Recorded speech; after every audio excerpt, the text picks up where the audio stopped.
ನಮಸ್ಕಾರ ಸ್ನೇಹಿತರೆ, ಎಲ್ಲರೂ ಹೇಗಿದ್ದೀರಾ? ನಾನು ನಿಮ್ಮ ಅಕ್ಷಯ್ ಮಾತಾಡ್ತಾ ಇರೋದು. ಎಲ್ಲರೂ ಚೆನ್ನಾಗಿದ್ದೀರಾ ಅನ್ಕೋತೀನಿ. ಸ್ನೇಹಿತರೆ, ಇವತ್ತು ನಾವು ಮಾತಾಡ್ತಾ ಇರೋದು ಕಲ್ಯಾಣ್ ರೈಲ್ವೆ ಸ್ಟೇಷನ್ ಬಗ್ಗೆ. Kalyan railway station Mumbai central ಲೈನ್ನ ಅತಿ ಹೆಚ್ಚಾದ ಜನಸಾಂದ್ರತೆ ಹೊಂದಿರುವ ರೈಲ್ವೆ ಸ್ಟೇಷನ್. ಈ ಸ್ಟೇಷನ್ನಲ್ಲಿ ಬರುವುದು 7 ರಿಂದ 8 ಪ್ಲಾಟ್ಫಾರ್ಮ್ಗಳು.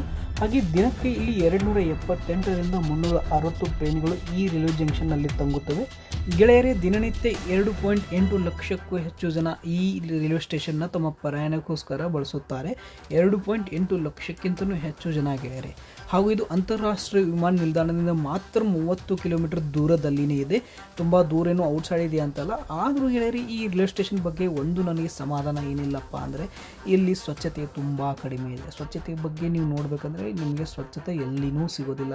ಯಾಕಂದರೆ ಇಲ್ಲಿಯ ಸಿಬ್ಬಂದಿ ವರ್ಗಗಳಾಗಲಿ ಇಲ್ಲಿಯ ಜನಗಳಾಗಲಿ ಈ ಅತಿ ಹೆಚ್ಚಾದ ಜನಸಾಂದ್ರತೆಯಿಂದ ಮತ್ತು ಬೇರೆ ಬೇರೆ ರಾಜ್ಯಗಳಿಂದ ಬಂದು ಜನರು 3 ದಿನ 4 ದಿನ ಪ್ಲ್ಯಾಟ್ಫಾರ್ಮ್ನಲ್ಲಿ ಮಲಗುವುದು ಇಲ್ಲೇ ಇರುವುದರಿಂದ ಇಲ್ಲಿಯ ಸೆಕ್ಯೂರಿಟಿ ಬಗ್ಗೆ ಆಗಲಿ ಅಥವಾ ಇಲ್ಲಿಯ ಸ್ವಚ್ಛತೆಯ ಬಗ್ಗೆ ಆಗಲಿ ಸ್ವಲ್ಪ ನಿರ್ಲಕ್ಷ್ಯನ ಹೊಂದಿದ್ದಾರೆ ಅಂತ ಅಲ್ಲಿಯ ಸಿಬ್ಬಂದಿಗಳು ನಾನು ಹೇಳ್ತೀನಿ.